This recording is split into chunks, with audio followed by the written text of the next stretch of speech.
All right, guys, welcome to another episode of Coffee is for Closers. Today, we are joined with Marco Cortesi, compare of Sales Sniper. Italian stallion. Yeah, the Italian stallion, head of Southern Hemisphere sales, 7-figure per month closer. I think we should have that little moniker, which I'll go into in a bit. Yeah, long-time member of the Sales Sniper team, group, whatever you want to call it. So welcome, Marco.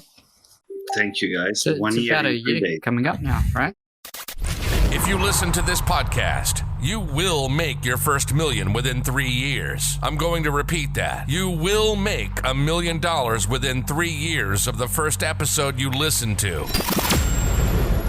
We don't want pikers. We're not here to save the manatees. We're here to make podcasts. You really want this. You listen and review.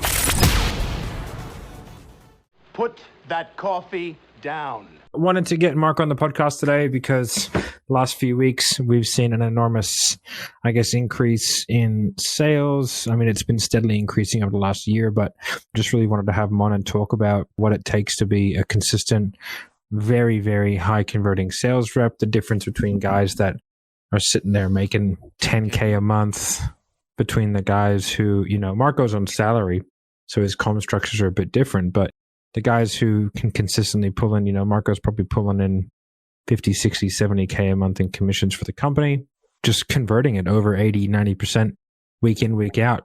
And why we have to convert that high, where it's all come from. So yeah, man, I guess just want to bring you on. And there's a lot of salespeople that listen to this podcast. And first of all, from where you came from, what's been the big sort of mindset and thinking shifts that have happened over the last 12 months that have brought you to a place where you, just like me, used to just beat the fucking people up. You sold for Cardone.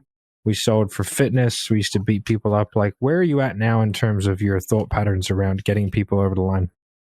Totally different. So before I used to think about the sell. Okay, that's the main perspective that changed. So right now the approach that I do have is like, how can I help?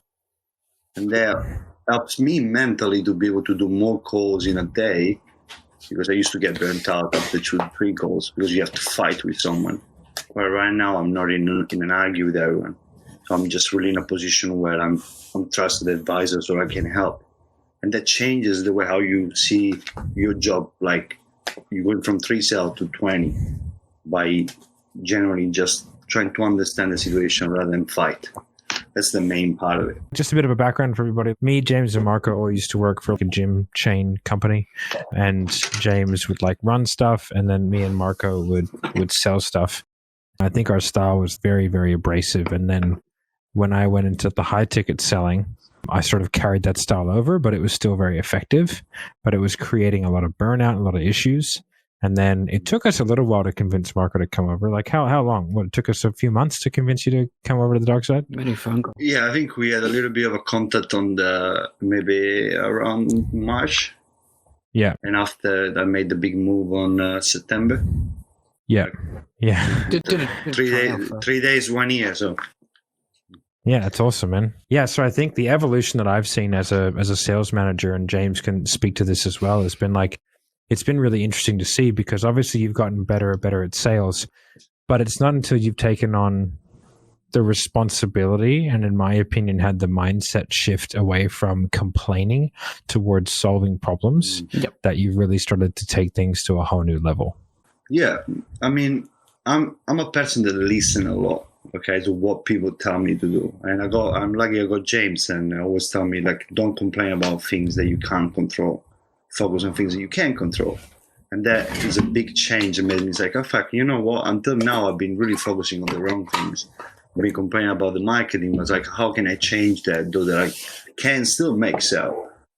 So I found that a lot of people get into a way where they don't really listen to their managers because they don't think they're going to get better, which is different from me, because I'm willing to learn every day. And that's, I think, is what makes me progressively better at what I do, hopefully. Yeah, I've seen a tremendous shift in you ever since we brought on Dan, and having you develop somebody, I think it's given you a back end into the sort of the headspace of a salesperson. and having you develop, because the best way, in my opinion, to become a better sales rep is to develop a sales rep. And you only really master something when you're able to teach it. Right? Yeah. It's true. And there's certain nuances that you've picked up that you understand what it's like to be on the other side because you're teaching someone, and some of that frustration comes through. You're like, I can see why you keep saying this now.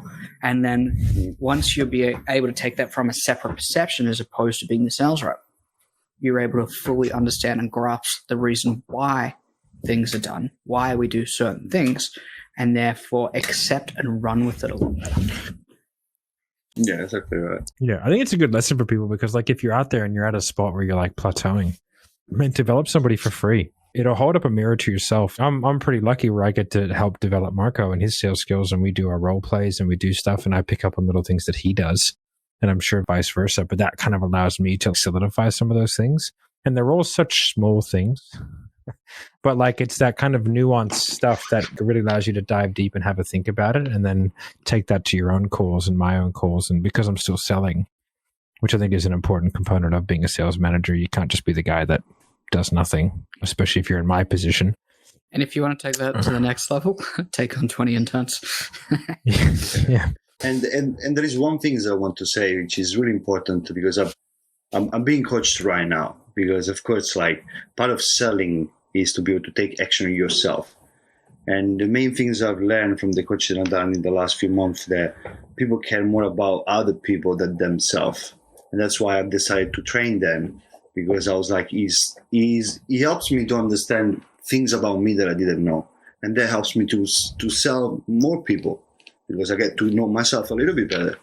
So, I totally agree. And I think the mindset between, okay, well, now that I'm responsible for, because you're responsible for Dan, you're responsible for Balint, you're going to take on partial responsibility for Road, which you have for a while, and then responsibility for Steve potentially, and managing. We had a chat today around like, okay, like I was like, dude, like, the accounts better than me. You go forward, you speak to the account owner, you tell them what you need, and then if they can't provide that, then we can have another conversation. But if you need them to do something, then you can tell them that's what you need to do. Like, your results are good enough to where you could tell people what to do, not ask. Yep. And it's like, hey, this is what needs to happen to get the results that you want. And for me, that's awesome, because that used to be all me. I used to do that for every single account. I would have to do all the assessments, have a look at everything, speak to all the account owners. But now it's like more and more, it's you and Will taking that level of responsibility under yourself. And then you guys are starting to find ways to solve problems that I used to have to solve, or James used to have to solve. Will coming to me with 5 different funding options. I was like, finally, thank fuck. I've known funding was an issue for like fucking 2 months, and I was waiting for you to fix that. Thank God you've gone out there and find some good funding options, or taking the nous, or taking the leadership on getting a new marketing agency for Vince, because the marketing agency they were using was garbage, and going like, no, we can't scale that account because it's a great account. And then the only way we're going to do that is if we have a consistent lead flow, and then putting in place to mitigate any risk that we have through having a strong follow-up game. It's really good to see. And I had a good chat with Will in the car about half an hour ago about all this stuff, and about him taking some ownership over the guys over there. And I was like, these are some problems that I identify. You should have identified them already. If I'm identifying them, there's a problem. You should be telling me the problems, not the other way around. He's like, yeah, that's good to know. So, and just going back to that on Marco, being able to tell, clients and people what to do with their marketing, etc. As like a, young junior sales rep coming in, don't expect to be able to do that. The only reason we can and he can do that is because he commands the respect when he's putting 300K into their businesses every week. Yeah. And the real difference is being a known element. If I come into a business and I can't sell it, it's not me. Yeah, 100%. And I will put hand on Bible, it is not me. If we put Marco in a business and we're not getting sales, it's not Marco. And same with Will. We're known elements. So if we come in and we're like, oh man, this is really difficult, we're going to find a way to solve that puzzle. But there's some upstream issues that are causing problems, to where 3 of the best salespeople in the coaching and consulting place on the planet, realistically, can't. If we're struggling, then like, good luck with anybody else. Yeah. Because we sell at 3 times the rate of everybody. That's why that thing that I showed you the other day was that top 10. And if you're on that top 10 list, well done. But it was, that top 10 list of sales closers or whatever like that. And it was like Dave Melman, who's just signed up to coaching with us, was near the top of it. And he was $225,000 for the month. I thought it was for a week. I thought it was commissions. I said, that's pretty good. That's savage. All right. Good luck. No, but I genuinely thought that it was a week, and then I saw that it was the month of August, and I was like, fuck, those are garbage numbers. Especially with some of the levels of volume that some of these guys have. Like Dave has 40 sales calls a week. 30 to 40 a week, all pre-triaged in his diary. And Dave's a good sales guy, but we're going to make him, he's going to triple everyone on that list. Triple. And then they're going to have to ask why, and he's going to have, because I've been sniped. No other reason. And that's the reason why I took him on. I've been so scouted. if you're listening, Dave, I'm going to make you into a fucking savage. I've been scouted. Fuck you with the scouted. Jesus Christ. I'm surprised. I bet you anything our values next week are going to go from scope to scout. Yeah. Inside joke. That was guys. funny. I had to take the chance. Fucking hell. He keeps telling me to make things more snipery. It's like, what the fuck do you know about snipery? Branding. Yeah, it's branding. You're gonna shop in uniform and sales cones. I get told that by everybody. I'm so reluctant to do it. They're like, make more army stuff. I'm like, ugh, I don't want to be that douchebag that pretend, fucking has been. Like, I do cool shit now. I can talk about the cool shit I do now. I make 10 times the money that I did when I was in the army. Fuck. Yes. So speaking of state of sales sniper, where are we at? Fucking crushing it. Yeah. Big time. Well, we just took 20 interns. Marco's going to have a huge role in that and in developing those guys. Why don't you tell us about... Marco dethroned me. Oh, yeah. Yeah. We can talk about that. Most amount of sales in a week. Okay, I don't want to put it in the things that I did throw you. I'm gonna smash you. No, I know. It's this one. Like, I have a lot of respect for you, all right? Because you're my mentor. You're the person that, like, if I am where I am right now, I have to give it all to you. Because apart from the role play that we put in the group calls, it's just like the amount of money that you put in the training for us that get us for where we are. So part of what I do is part of what you give it to me. The other thing is this one is, yes, so I've done more sales than you. No, it is a good accomplishment, but it's great. I love it. It doesn't really stop. Like, so I've decided to take a big chance. Hopefully, tomorrow we're gonna have the answer for that. And if that comes to my terms, then it's going to be even bigger, and I'm so looking forward to it. So. Yeah, we're gonna bail up Crozy, make him do things our way. We're gonna bombard him with numbers. It's more likely that I want to build the biggest sales structure and the biggest kind of sales department of the entire North America, and that's something that I think is what I'm capable to do because I got an idea. And I can put the hours and I can put the effort for it. And he's a great guy. He's a great coach, which is difficult to come across lately, I would say. But yeah. Yeah. No, I think it's awesome. I think it's a great thing. And it's really good because it put like a little fire in my belly that I was like, oh, okay. Okay. People are starting to get serious. I'm going to have to get back in the saddle. So I made 4 sales last week for Jeremy. I'll probably make another 3 or 4 this week because I got a few sales calls. But then in 3 weeks' time, I'm going to sell 30. So I'm gonna sell so many that everybody crumbles at the thought of even attempting it. And I'm gonna sell $500,000. I'm gonna sell $500,000 in a week, and I'm gonna set the buy very, very high. And then Marco's gonna beat it, and I'll be happy, and I'll clap the whole way because I take a huge override. So, so if really, I'm always winning. No, it's awesome, man. I love it, dude. I'm super glad because it puts a little fire in my belly. I think it's really good to see guys, know that those things are possible and that it can be done. And, to sell nearly $400,000 worth of contract value in a week is awesome. And that's an accomplishment that shouldn't go unsung. And it's better numbers than most dudes will get in a year, than most dudes will get in a quarter. I have a feeling it won't go unsung. Just a little sneaky suspicion.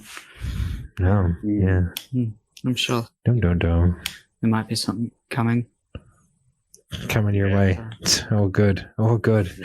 What do you think is, like, I guess, the best advice that you would give someone who's in the position that you were in, where you're a pretty good closer, but you want to get to those world-class numbers? What are the sort of shifts that you made that took you from where you were, say, 4 months ago? Because there's been an enormous shift in the last three months, really. It's really started to get exponential in the amount of sales that you've been doing. All right. The number one, which is the most important one, is that one that you gave me, which is think like if you're paying for the leads. Because that will allow you to change the overview of what you actually, the way how you take calls and the way how you build a pipeline. The second thing is you have a strategy. So that means that if you have to get 20 sales and you need to have 25 calls or 23 calls, or I guess like 40 calls, whatever, organize yourself. So put in a position where you go through any kind of streamline possible that you can see, imagine, ask your sister, your brother, your whatever, to have people in front of you that you can get as much. Yeah. And the third one is, don't forget that personal development is endless.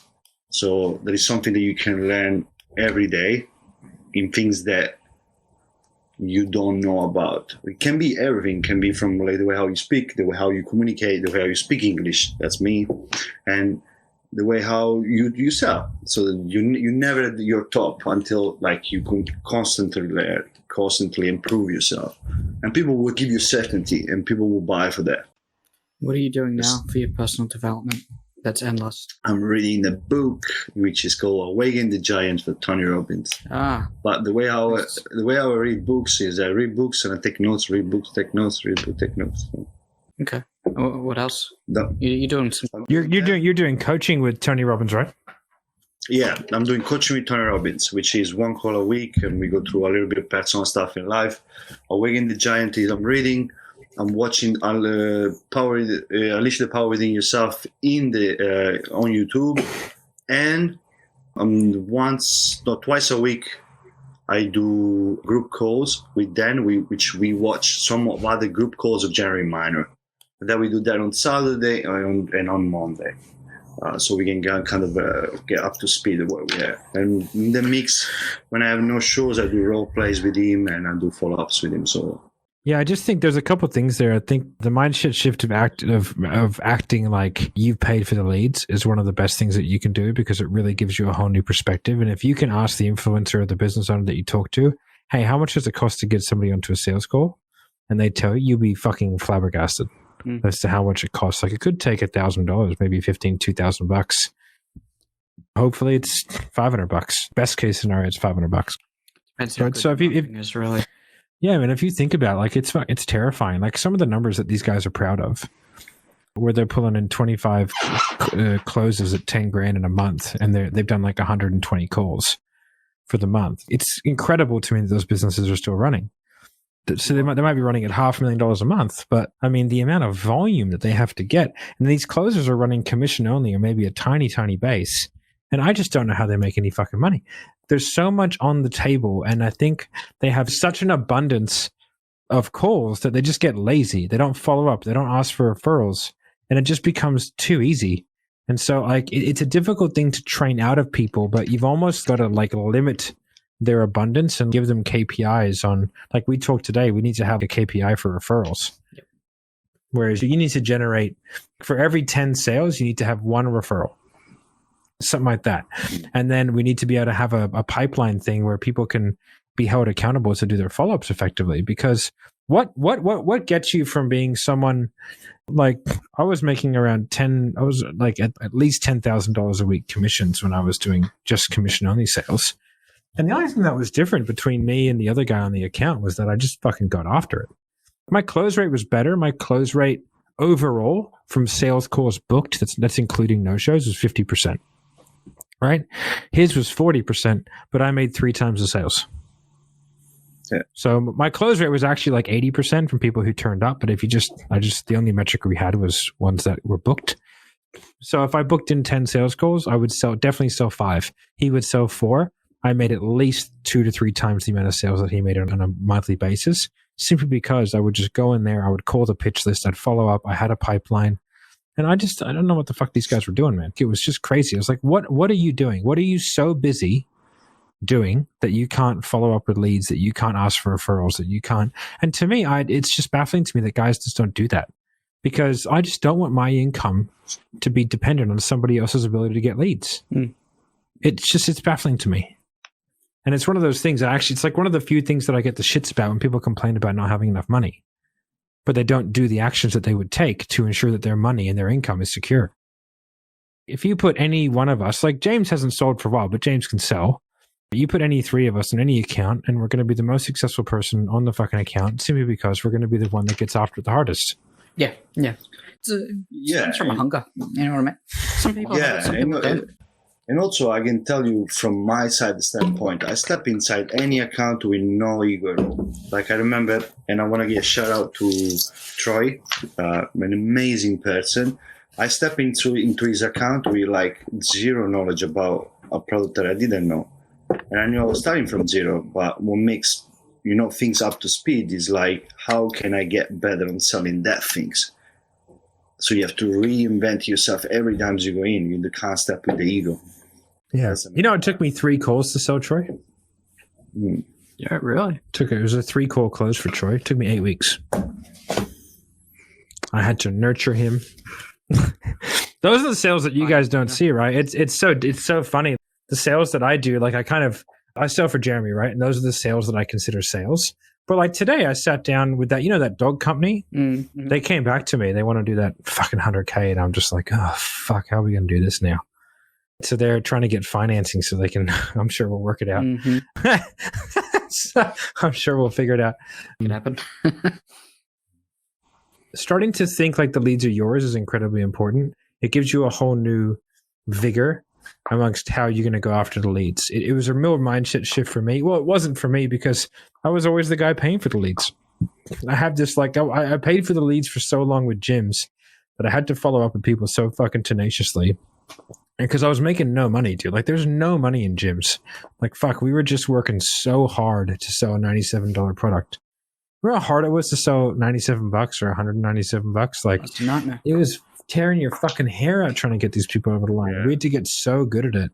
And like now it's just the guys. That's why it was funny. Like when we first started, we went to an agency for 7-figure salespeople. Okay. And we were like, yeah, we need some guys to help sell fitness. These guys are all 7-figure closers selling business coaching. We're like, yeah, well, we'll get them heaps of calls for fitness. There's like an unlimited barrel of leads. All they have to do is close them. I'll teach them how. They couldn't close a fucking door. Mate, I had to put remember how much I was developing these guys? They could not close a barn door. It was madness. And they're all 7-figure closers. And then I kind of worked it out. I was like, wait a second. If you're selling a $30,000 package, you know how easy it is? You got to sell 33 of those things in a year. That's it. That's a good month. That's a decent month. And these guys are selling that in a year and they're boasting about it and getting, I paid fucking $7,000 for those people. And we didn't have $7,000. Like that came out of my money. I paid for that. It was a lot of money at the time. And I just, the amount of they could not close a single fitness deal. And that's when I was like, oh shit, man, this is a different game. And then when we started doing the marketing, I walked into Riley's marketing and he was like, because we were doing the gyms for him. And he's like, hey, can you close some deals for me? My sales guy is 0 for the last 15. And I think I closed 11 in a row.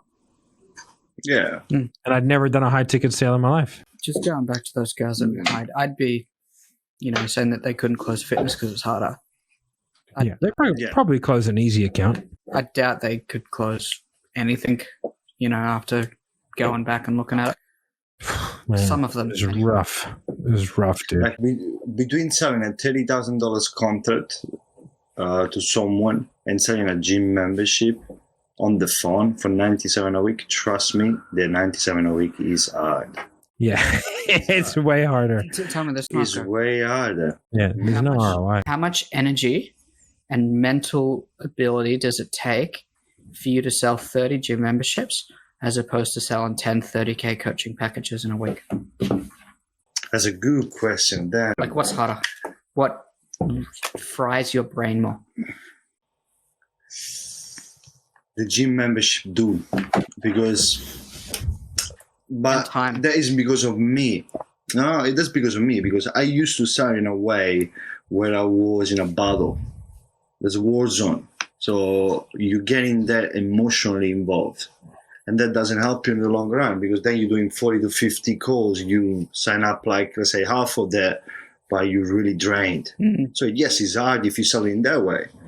But in the way how I sell now, as I was telling you before, that I'm not in for a battle. I'm in for really listen to understand. So they do the most of the talk. I think one of the biggest things that I've found in your development over the 6 months that's changed for you is, one, your sales style, right? What you just mentioned, and going to something that's less combative becomes less mentally draining.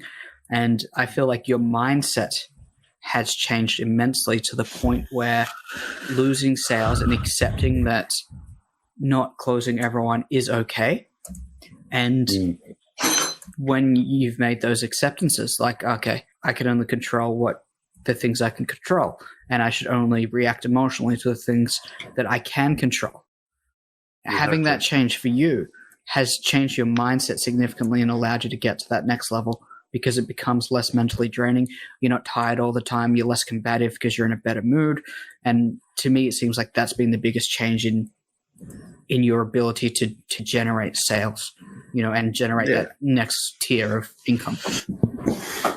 Yeah, it's exactly right. There is a lot of things that change in me so I can change more people. But that comes from getting older and meeting different kind of people. That's part of it. But right now, I'm really in for the good. So if you jump on a call with me, I'm not going to pitch you something that you don't need. I'm going to try to find a solution for it. That can be in your gap, in your mindset, in the structure of the business, or wherever you go. Before I used to push for yourself a solution for it. Yeah.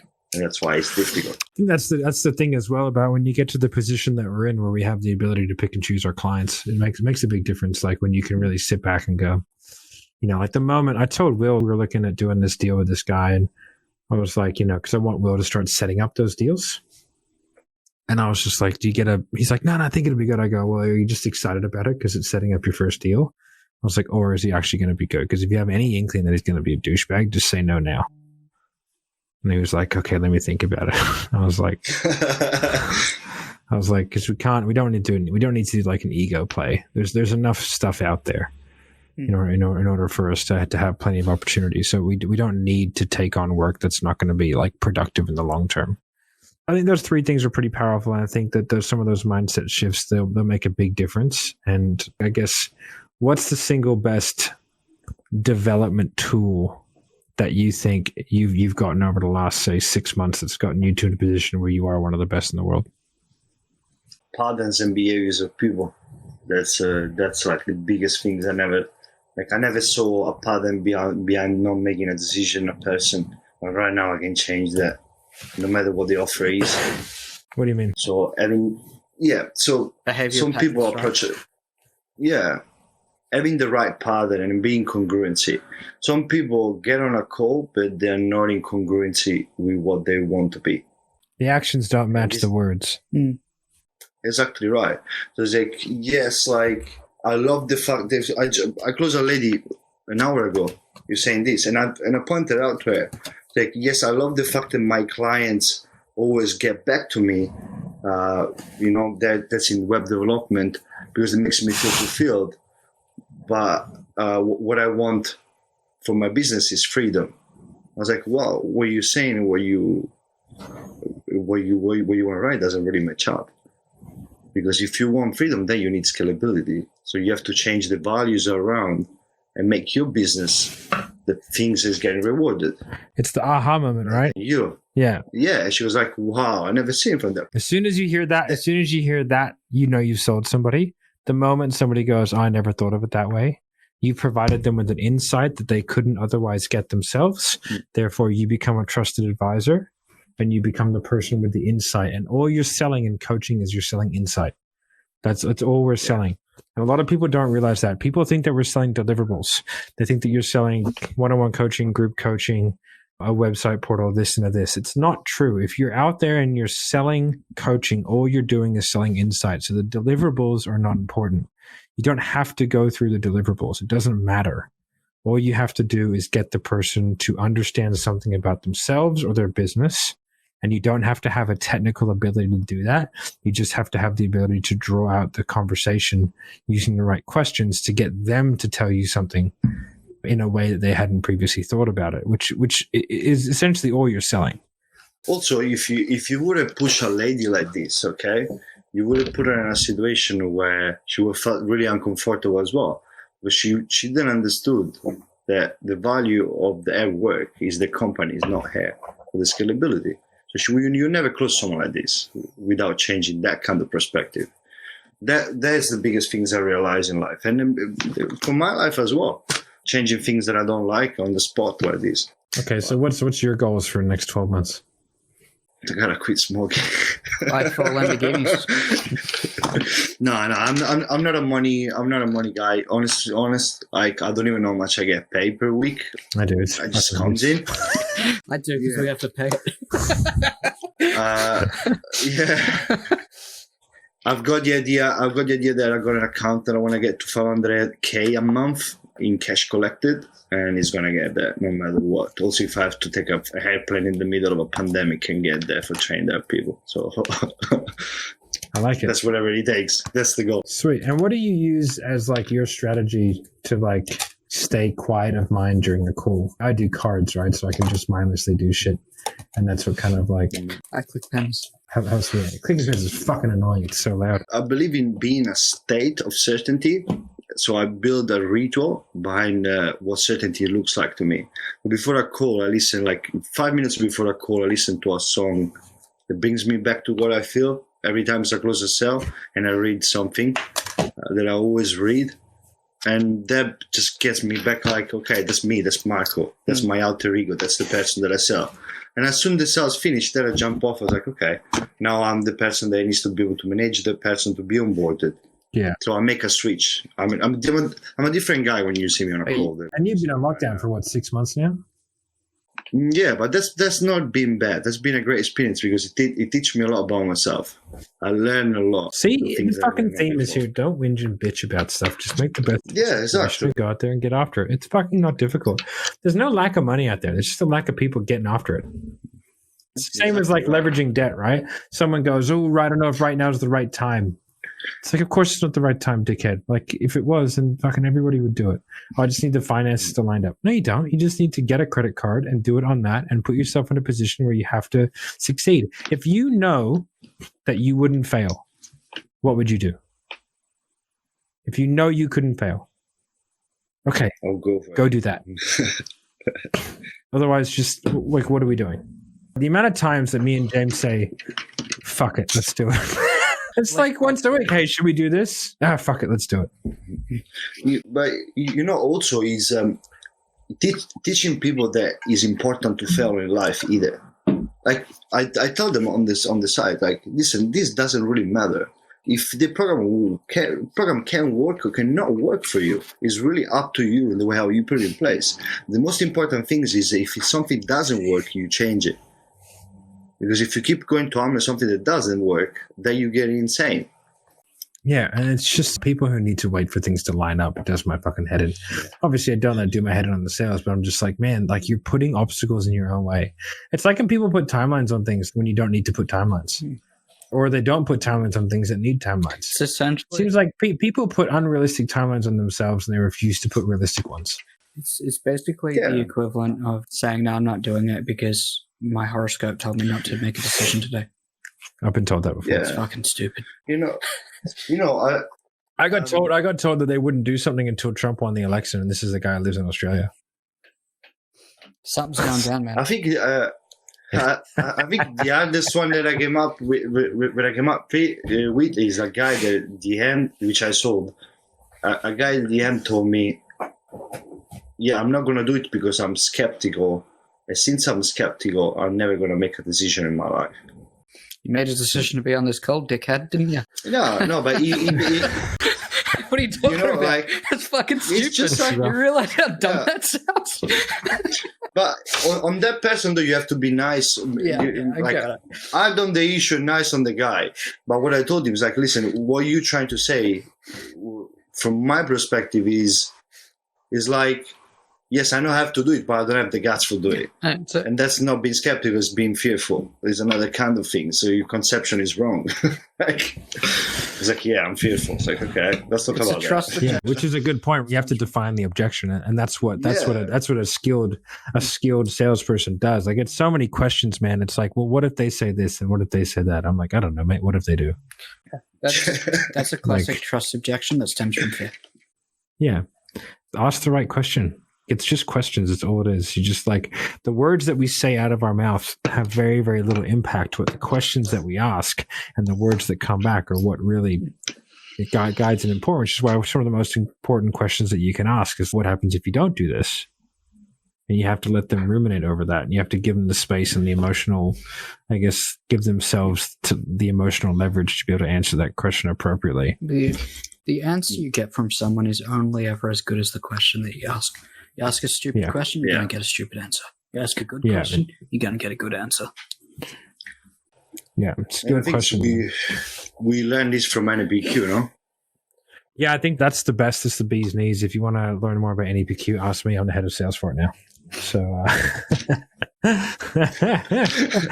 so I think it's the best. Jeremy Miner's method, like it's by far the best method of closing. It's the simplest. It's the easiest in terms of concepts that you have to, closing with like NLP frameworks, I just find doesn't work for me because I don't have a background in NLP. I don't want to have a background in NLP. I have no interest in it. I don't particularly want to. I think that persuasion is a relatively simple thing as long as you understand the drivers behind why somebody wants to act or why somebody doesn't want to act.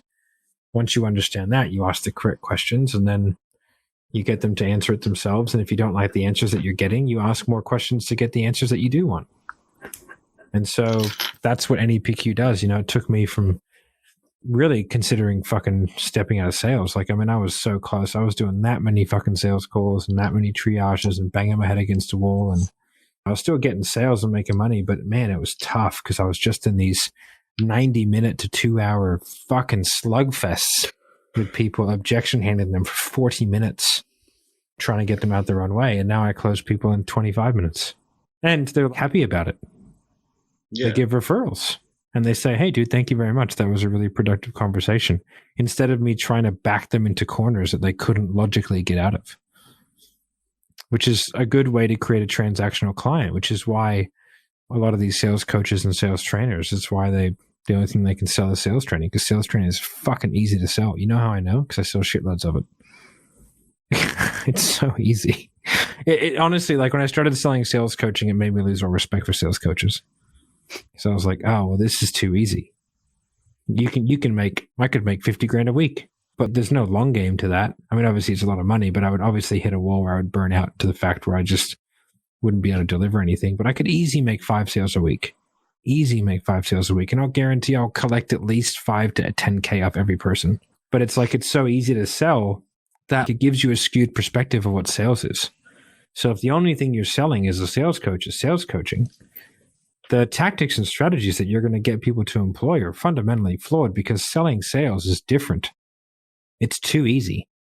So that's why I like to keep my feet in the game by having accounts. Jeremy's account, which is selling sales training. So I chose it because it's easy. But I was selling Serhnant, or I was selling Game Changers, I was selling this, I kind of dip my toes in things because it keeps my game sharp and stuff like that. But like you'll see, man, as soon as you get onto the Jeremy account, dude, you'll be like, oh, this is so easy. It's not a lead quality thing. It's an easy thing to sell because there's a direct and immediate ROI. There's not many things you can sell where you can say in 4 weeks you can double your income. And you can. I can get on Stripe and show them. It's super easy. So that's the reason why, and I've told James this before, we're going to dominate and destroy everybody. I don't mean that in a bad way. I mean that like a funny way. And like a fun, competitive way. Yeah, because if the only thing you're selling is sales training, then your life is easy. Because you can just sell people, you can get 15, 20 grand off them. You can coach them for 12 weeks, great profit margin, $1,000 an hour, but you're never going to be huge. You're never going to be really big because the only thing you sell is sales training and it's too easy. So you get complacent and the sales tactics that you sell become outdated. And also, one thing is I got to go because I got a sales call, is that we actually do the numbers that we post. If you're watching this podcast, it's important that you understand these things, that we actually pull in the numbers that we tell you to. I know there is a lot of people that tell you 7-figure CEO, 7-figure that, 7-figure that. We do those numbers. Well, we don't even tell people our numbers because the fuck do People we wouldn't believe them. Yeah. People wouldn't believe them. Yeah. Like they just wouldn't. Yeah. Compared to everybody else in the high ticket coaching realm, we just fucking decimate everybody. There's not even a close second place. So like if I put up our close rates and our cash collected and our contract value every week, people would just call bullshit. if someone put up our numbers that we do, I would call bullshit too. So I get it. Yeah, I wouldn't believe it. And then I have to start destroying my Stripe. Well, this is how much money we collected. And then that's just the whole that's a dick measuring competition I don't want to get in. Yeah. Because you lose. Yeah. It's like this. Anyway, I think gotta go, guys, for today. All right, man. Guys, thanks for listening and tuning in. Love you all. Bye. All right. Watching Marco progress from just rough raw talent in sales into a force to be reckoned with. One of the best, probably top 5 salespeople in the coaching and consulting space in the world. I think I see a lot of numbers, see a lot of people. We're up there. Like in terms of my name, us, the sales sniper, and me. Like we're out there. Everyone fucking knows who we are now. And now that we're doing the sales for Jeremy Minor, probably the biggest name in that coaching and consulting sales training space. Biggest name that's actually good. Yeah, a lot of bigger names. Yeah. I'm talking about coaching and consulting. So not like Cardone and all those dudes are on a different stratosphere than us, but they're just sales in general. So yeah, Jeremy's a big boy, and us being affiliated with him now and him saying that, yep, these guys are the best. That's a big tick in the box for us in terms of affiliates. And then, we had to win that reference, so it wasn't given to us. Yeah, it was planned pretty well in advance. I knew what I was doing. All one elaborate long pitch. It is. It's just it is. When I signed up with Jeremy, I was like, the worst case scenario here is that he just becomes a mentor. Mm-hmm. That's the worst. And that everyone should think that when you sign up to a mentor, the worst thing that can happen is you just get mentoring. Yeah. And that was from a podcast that I listened to about 8 months ago when I was listening to this podcast.